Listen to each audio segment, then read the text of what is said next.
Bonjour et bienvenue dans cet épisode de Jardin d'automne, le podcast où on prend le temps de semer des idées pour qu'elles puissent se développer.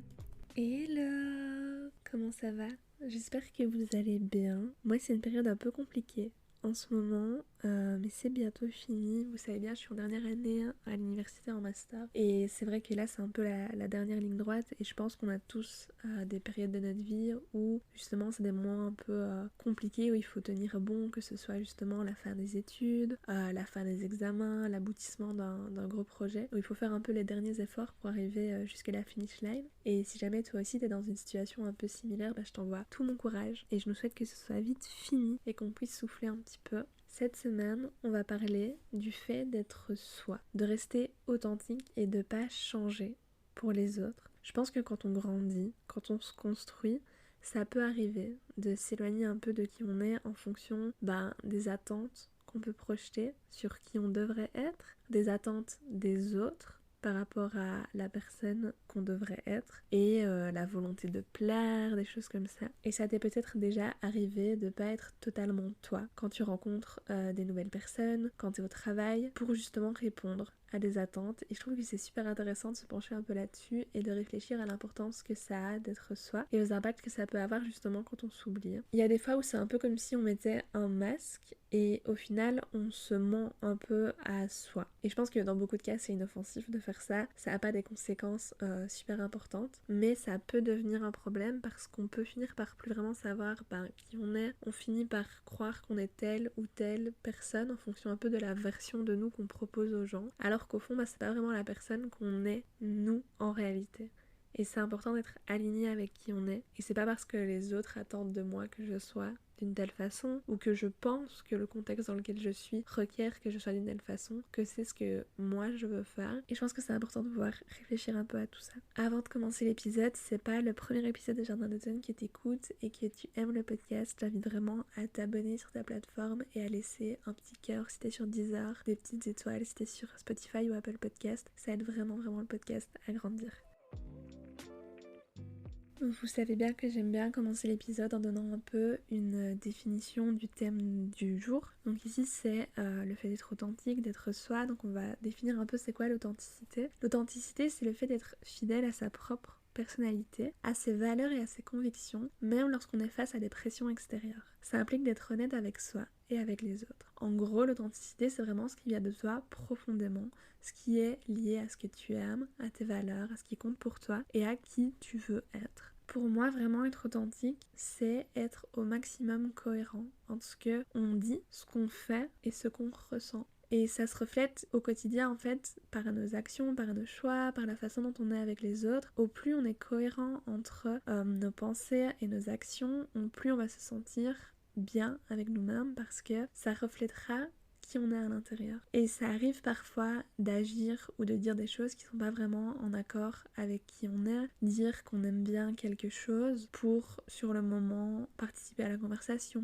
ou ne pas décevoir quelqu'un alors qu'en fait on n'aime pas du tout cette chose-là, dire qu'on s'intéresse à tel ou tel truc alors que c'est pas du tout quelque chose qui nous passionne, mais on a envie de pouvoir répondre aux attentes de la personne, de la conversation, du contexte. Il y a plein de raisons pour lesquelles on peut se retrouver dans des situations comme ça. Il y a la société, les médias, nos proches qui peuvent nous pousser un peu à nous conformer à des attentes. Il va y avoir tout ce qui est standards de beauté, tout ce qu'on voit sur les réseaux, il y a les standards de réussite professionnelle, les comportements sociaux promus, sortir, faire la fête, des choses comme ça. Donc au final, il y a plein de paramètres autour de nous qui vont peut-être nous amener à ne pas être totalement qui on est, à ne pas être totalement authentique dans la façon qu'on a de se présenter aux gens. Et pour moi, il y a vraiment trois grosses situations qui amènent à potentiellement ne pas être vraiment soi, parfois même à changer qui on est. La première situation, c'est le fait de changer un peu qui tu es, comment tu te comportes, ce que tu dis, pas pour toi en tant que tel, mais plutôt à cause des représentations que tu te fais de qui tu devrais être. Donc là, je parle vraiment un peu des masques sociaux qu'on peut se mettre, de suivre un peu les injonctions qu'on a, de se dire que c'est ça qu'on devrait être, alors que peut-être au fond, t'es pas du tout comme ça. Par exemple, prenons le running, ça fait quelques mois, un an, que c'est vraiment revenu en force et que c'est vraiment un mode lifestyle, le running, et que tout le monde s'y met et partage et si t'as pas Strava, t'es un peu à côté. Ça, je pense que c'est possible qu'il y ait des gens qui, à force d'être confrontés à ça, à voir un peu la vibe et la place que ça prend le running dans la société là depuis quelques mois, de se dire j'aime le running, je dois faire du running, je dois absolument courir et avoir les derniers rocas et poster sur les réseaux mes courses, etc. Alors qu'en fait, peut-être que toi, c'est pas ce que t'aimes ou t'aimes bien courir mais t'as pas forcément envie de partager sur les réseaux des choses comme ça et c'est ok de pas forcément avoir les mêmes objectifs, c'est ok de pas vouloir courir un marathon, etc. Mais c'est vrai que ça peut vite arriver de te retrouver dans des conversations où t'es avec d'autres personnes qui, elles, consomment le running de cette façon-là, ont comme goal de faire des semi-marathons, des marathons, des ci, des ça. Et toi, dans ce cadre-là, tu vas dire « Ah ouais, c'est vrai, c'est trop cool, faudrait que je m'inscrive. » Tu vas peut-être t'inscrire pour suivre un peu cette tendance, alors que si tu te poses la question au fond de toi de « Est-ce que tu aimes ça? Est-ce que tu souhaites faire de la compétition? Est-ce que c'est vraiment quelque chose qui te parle? Ou est-ce que tu préférais peut-être, je sais pas moi, faire de l'escalade, du pilates, j'en sais rien. » Et peut-être que tu te conformes en suivant des modes, même au niveau vestimentaire. Moi par exemple, récemment il y a des chaussures qui sont sorties que j'aime vraiment pas, que ce soit chez New Balance ou que ce soit les Adidas là un peu que tout le monde a. Les premières fois que je les vois, je les trouve vraiment moches, c'est vraiment pas quelque chose que moi je me vois porter. Voilà, je trouve ça vraiment laid. J'espère que je vais pas me faire allumer pour ça. Mais c'est vrai qu'à force de voir la hype qu'il y a sur les réseaux sociaux, à force de voir tout le monde en porter, etc., tu commences un peu à avoir une nouvelle norme et à te rendre compte qu'en fait, ok, tout le monde le fait, tout le monde les a, tout le monde les aime. Et donc, je suis presque venue à me demander, ouais, est-ce que j'achèterais pas une paire ou quoi? Et non, en fait, genre, j'aime pas ça, je trouve pas ça beau, c'est pas ce qui me plaît. Et c'est un peu ça, c'est un peu le fait que, à force d'être confrontée aux autres, aux représentations de la société, d'une personne de mon âge, de la mode de ce moment, etc., et je pourrais être amenée à acheter et mettre des habits qui ne me conviennent pas, qui ne sont pas en accord avec ce que j'aime, ce que je veux, etc. Et je trouve ça un peu fou à quel point les représentations qu'on se fait de ce qu'on devrait être, de ce que devrait être notre vie, peut impacter notre comportement. Je pense aussi à tout ce qui est comportement lié au fait de sortir, au fait de boire de l'alcool, etc. Il y a un peu ce truc de c'est cool de boire un verre, et je dis pas que ça l'est pas, mais je dis juste que c'est ok si tu veux boire, c'est ok si tu veux pas boire, c'est ok si tu veux boire un verre puis boire des soft. Enfin, il n'y a pas une recette miracle. C'est ok si tu veux sortir tous les week-ends, c'est ok si tu veux sortir une fois par mois, c'est ok si tu veux rester chez toi. Et c'est vrai que tu peux vite te faire une idée de ce que devrait être ta vie. Tu peux peut-être te comparer aux autres aussi et te dire tout le monde sort, moi j'ai pas envie de sortir, mais comme tout le monde le fait, je suis à l'UNIF, tout le monde sort, moi aussi je vais sortir. Et c'est important de savoir en fait si les choses que tu les fais parce que toi ça te plaît, parce que toi t'as envie, ou simplement parce que tu veux t'adapter un peu à la normalité, t'adapter un peu à ce qu'il y a autour de toi, à ton statut social, à ton âge, ta région, etc. Et c'est très bien d'essayer des nouvelles choses, c'est très bien parfois de sortir de sa zone de confort et d'essayer des choses, même si on ne sait pas trop si ça va nous plaire ou pas. Mais c'est important de rester authentique envers soi et de se dire aussi que, voilà, si t'as vraiment envie de faire quelque chose parce que tu sens que ça va te faire du bien, parce que c'est quelque chose que tu aimes, si t'as envie d'acheter justement le truc que tout le monde achète parce que toi, ça te plaît, c'est très bien. Mais il faut pas que tu commences à faire des choses et à changer un peu tes comportements, tes pensées, ton mode de vie, simplement parce que, à force d'être confronté aux images et aux attentes un peu sociétales, tu te dis que tu dois changer parce que ça, c'est pas le cas. T'es très bien comme t'es et tu peux quand même t'épanouir dans une société, même si tu n'es pas le jeune homme ou la jeune femme de 25 ans prototypique qui s'est mis au running et qui va courir un marathon, qui est habillé de la façon qui est à la mode et qui sort de façon sociale tous les week-ends, qui a une vie active, etc. L'important c'est de faire ce dont toi tu as envie et de faire ce qui te rend heureux.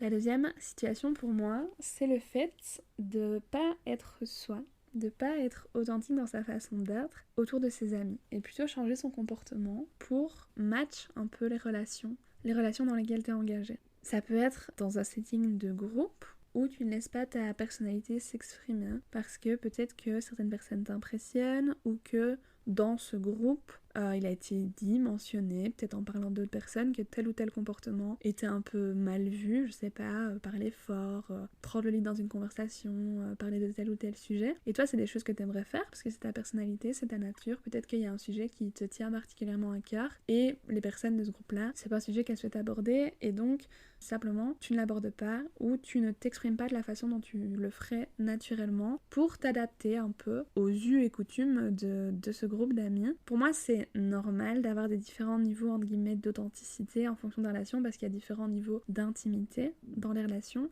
mais c'est quand même super important de faire attention à ce que ce ne soit pas constamment et que tu ne ressentes pas toujours une impression de ne pas oser dire les choses, d'être en retrait, de t'empêcher de dire les choses, parce que pour moi, l'amitié, c'est vraiment une safe place. L'amitié, c'est vraiment un endroit où tu dois pouvoir t'exprimer, peu importe le sujet, et même si tout le monde n'est pas d'accord, c'est totalement ok, il peut y avoir du débat, il peut y avoir l'intégration de différents points de vue, et je trouve ça riche, justement, qu'on soit différent, mais qu'on puisse s'accepter et être soi. Et donc, il faut faire un peu attention à ça. Si jamais tu sens que dans un groupe d'amis, t'es un peu en retrait, ou t'es pas comme d'hab, essaie de te demander déjà si c'est à cause des personnes ou si c'est simplement toi qui es un peu timide dans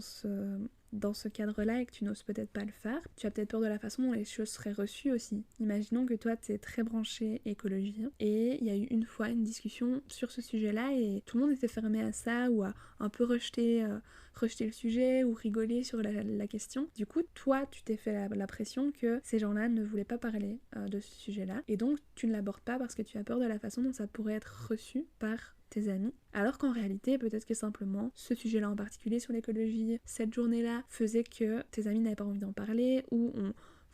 repoussé le sujet parce qu'ils n'avaient pas forcément envie d'intellectualiser la chose. Et peut-être que si toi t'amenais ton point de vue ou une réflexion sur une problématique qui tient à cœur, ils prendraient part à la conversation et tu verrais que ça se passe bien et qu'en fait c'est une partie de toi, quelque chose qui fait partie de ta personnalité, le fait que tu tiens à l'écologie par exemple, qui est totalement validé par ce groupe d'amis-là et qui les intéresse. Je pense qu'il faut aussi s'intéresser au fait de savoir si c'est plutôt toi qui te mets en retrait en fonction de ce que tu projettes sur ce groupe d'amis et sur tes craintes peut-être, ou si c'est la réalité et qu'en fait, quand toi tu essaies de parler de ça, les personnes disent « Oh, casse pas les couilles, on parle d'autre chose, j'ai pas envie de passer un mauvais moment » ou quelque chose comme ça. Je pense que ça peut aussi arriver dans les relations individuelles, face à face, de pas forcément réussir à être totalement soi-même, parce que comme je l'ai dit, on est différents et on peut avoir peur un peu que certaines parties de nous ne soient pas forcément acceptées par les autres, parce qu'on vient de backgrounds différents, parce qu'on a de cultures différentes, parce qu'on a des idées différentes. Mais à nouveau, pour moi, à partir du moment où les personnes sont tes amis, pas tes potes, mais vraiment des relations que tu values, c'est important de pouvoir aussi discuter de ça. Et c'est même ok de métacommuniquer là-dessus et dire que tu te sens pas forcément à l'aise à en parler d'un certain sujet parce que t'as un peu peur de la réaction de l'autre, que ce soit t'as peur de la blesser, t'as peur de l'offusquer, t'as peur de l'énerver, t'as peur qu'elle comprenne pas. Et si la personne est ton amie, elle sera totalement en capacité de te répondre et de te dire « Ah c'est vrai que c'est quelque chose que moi je ne value pas, c'est quelque chose auquel je n'apporte pas d'importance, c'est quelque chose dont je ne souhaite pas forcément parler parce que... ça me met mal à l'aise, mais ce n'est pas pour autant que je ne respecte pas cette partie de toi et c'est pas pour autant que je ne t'aime pas en entier et que si tu veux vraiment m'en parler, je serai là pour qu'on en parle. Si tu as peur que certains traits de ta personnalité soient pas acceptés, c'est important aussi de pouvoir en parler pour ne pas que tu doives changer autour des personnes. Moi par exemple, je suis quelqu'un d'assez cash, j'ai grandi avec 5 grands frères, donc forcément se charrier et se lancer des pics, c'est quelque chose qui faisait partie intégrante de mon quotidien et c'est vrai que mes meilleurs amis m'ont déjà dit que parfois elles savaient pas trop comment le prendre ce que je disais et que ça pouvait les toucher. C'est important de pouvoir communiquer là-dessus parce que par exemple ça c'est une caractéristique de ma personnalité, je ne vais pas forcément la changer parce que j'ai pas envie de changer qui je suis quand je suis autour des personnes, mais c'est important de savoir que ok, il faut faire attention et que s'il y a quelque chose que moi j'ai dit sous le ton de la boutade qui n'a pas été pris sur le ton de la boutade, on puisse en parler, ça puisse se régler de façon calme et qu'on sache justement que c'est quelque chose auquel il faut faire attention pour que tout se passe bien et c'est tout, ça change rien au fait que mes amis m'aiment, que je les aime, qu'on se respecte, ça va pas créer de disputes ou quoi que ce soit, il faut juste qu'on en parle et ça me permet d'être totalement moi en sachant que les risques a priori sont diminués de blesser mes amis ou que quelque chose soit mal interprété parce qu'a priori elles savent que on peut en parler et on peut rétroagir là-dessus. Moi c'est vrai que ça me permet d'être à l'aise dans mon comportement et elles ça leur permet d'être à l'aise dans leurs réactions par exemple. Donc je pense qu'à ce niveau là quand les personnes c'est vraiment tes amis, tu peux communiquer sur les défauts de l'un, de l'autre, tu peux communiquer sur les limites, tu peux communiquer sur les versants de la personnalité, sur les sujets, sur toutes ces choses qui font l'authenticité d'une personne, qui font qui elle est, mais qui peuvent à certains moments être plus compliqués à accepter pour l'un ou l'autre des parties. Ça va bien se passer normalement. Donc je trouve pas ça normal de changer pour ses amis. Et je pense que c'est aussi un bon indicateur de savoir en fait si la personne est réellement ton amie ou pas. De savoir si la façon dont tu te comportes autour d'elle, c'est la même façon dont tu te comportes autour des meilleurs amis, de ta famille, de ton copain, de ta copine. J'ai écouté un podcast d'Océane Andrea il y a pas longtemps justement, qui disait un peu qu'elle avait sa version de comparaison dans laquelle elle est le plus à l'aise, elle est le plus naturelle, elle est 100% elle, et qu'elle pouvait utiliser cette version-là, la version quand elle est avec sa cousine je pense c'était, elle peut utiliser cette version-là d'elle, un peu en comparaison pour savoir si dans les autres situations elle est vraiment authentique, elle est vraiment elle, et je pense que ça peut être pas mal de faire ça quand tu te poses un peu des questions sur des relations, sur des amitiés, sur des connaissances, t'es pas forcément à l'aise, il y a des parties de toi que tu répresses un petit peu et de te dire ok, si je prends la relation à ma meilleure pote avec qui je suis totalement bien, à quel point est-ce que je suis éloignée de cette version quand je suis avec cette nouvelle personne. Et comme j'ai dit, il y a différents niveaux d'intimité, donc je pense que ce soit logique qu'on ne puisse pas être de la même façon dans toutes nos amitiés, mais je pense que c'est quand même important de pouvoir se sentir soi, juste être auprès des gens. Et je pense à mon meilleur pote avec qui je sais que je peux être la version de moi la plus vulnérable, la plus vraie, sans tabou, aborder des sujets peut-être que j'aborderai pas avec tout le monde, mes points de vue, mes pensées. Je sais qu'avec lui, je peux vraiment être 100% moi et qu'aucun jugement sera porté. Et je pense aussi par exemple à mes amis de mon groupe de musique, avec qui on va peut-être pas aborder tous les sujets du monde. Et pourtant, lorsque je suis avec eux, je me sens moi, 100% aussi. Et juste, j'existe dans cette relation comme je suis, avec les réactions que j'ai, et c'est important. Et même si on n'a pas forcément la même intimité dans ces relations-là,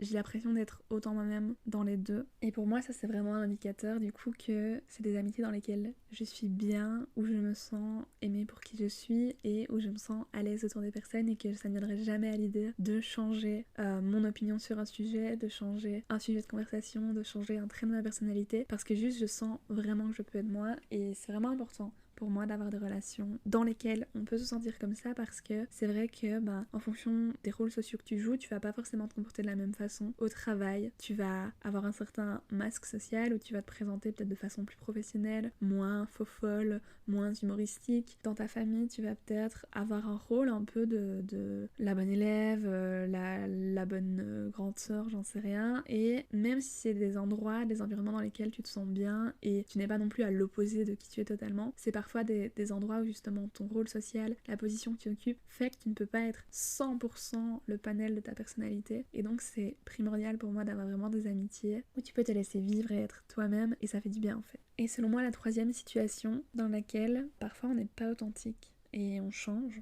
pour une raison extérieure,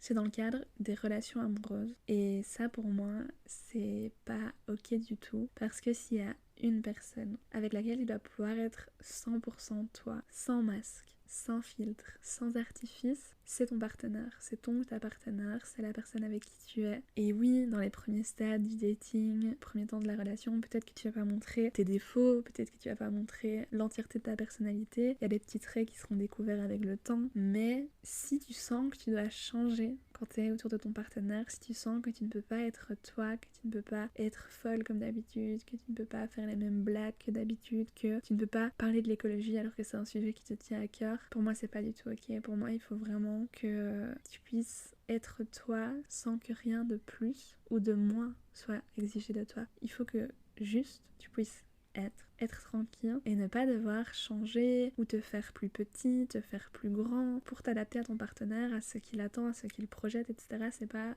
ok. Et à nouveau, si jamais tu sens que t'es un peu dans une relation comme ça, je t'invite à te demander si c'est plutôt toi qui projette des craintes qui ne te permettent pas d'être toi-même dans la relation parce que t'as peur de la façon dont la personne en face va réagir. Je t'invite à communiquer avec ton ou ta partenaire, à aborder ces sujets-là et à voir un peu comment c'est reçu, comment ça évolue. Ou au contraire, si t'es vraiment persuadé que cette personne ne t'accepte pas à 100% comme tu es et que du coup tu t'adaptes à ça pour correspondre à ce qui est attendu et pour ne pas perdre la personne. C'est vraiment super important de pouvoir être toi dans une relation amoureuse, c'est vraiment super important de pouvoir être aimé comme tu es, évoluer comme tu es, grandir. Et pour moi, si tu n'es pas toi, si tu t'adaptes, si tu te répresses, c'est pas normal et tu vas pas être épanoui, je pense. C'est vraiment important de pouvoir vivre une vie qui est en accord avec qui tu es. C'est important parce que ça permet d'avoir des personnes du coup qui t'apprécient pour qui tu es vraiment, avec toutes tes qualités et tous tes défauts, pas pour ce que tu prétends être, pas pour ce que tu montres, mais vraiment pour qui tu es entièrement. Ça te permet du coup d'avoir des belles relations,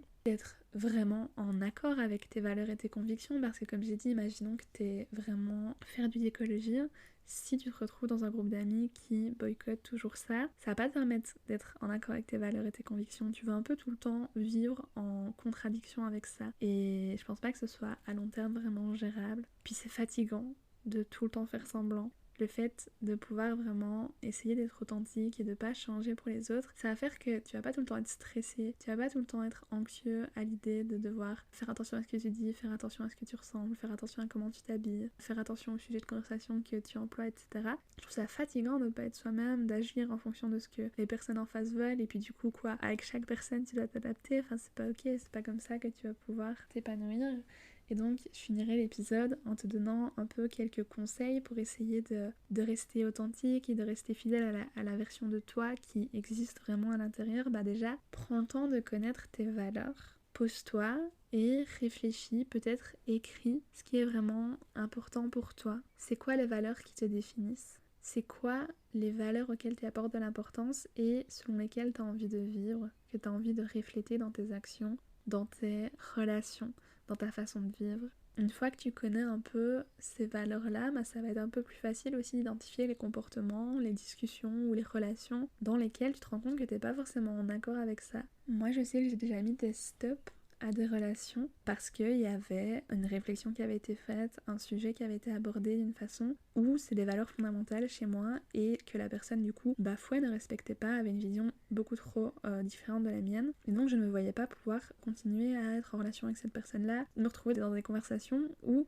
cet avis-là était exprimé et que c'était normal. Non, c'était pas normal pour moi, c'était pas ok comme façon de voir. Je ne pouvais pas continuer à être dans une relation où on rigolait de certains sujets qui étaient peut-être très importants pour moi, et du coup faire semblant de rire aussi, blaguer sur des sujets qui sont vraiment importants pour moi, non. Et donc le fait de savoir que c'est quelque chose qui est important pour moi, bah, ça me permet aussi de reconnaître quand ça pose problème. Faut aussi pouvoir écouter un peu son intuition, vous savez, les fameux gut feeling. Je pense que ça se sent quand même quand on n'est pas nous. Ça se sent physiquement que c'est comme si on était dans un espace-temps un peu décalé, on est là mais on n'est pas là. Et je pense que c'est important de pouvoir aussi s'écouter, faire confiance un peu à ce qu'on ressent et pouvoir après questionner. Si t'es en date avec un gars et que il est fan hardcore de football américain et que toi pendant du coup le date t'as fait genre que t'aimais bien aussi, que t'avais déjà regardé, enfin voilà, que t'as fait semblant d'être à fond dans le truc alors qu'en fait t'aimes pas du tout le sport et que tu vas devoir rentrer chez toi et limite Google des informations pour apprendre des choses sur le football américain,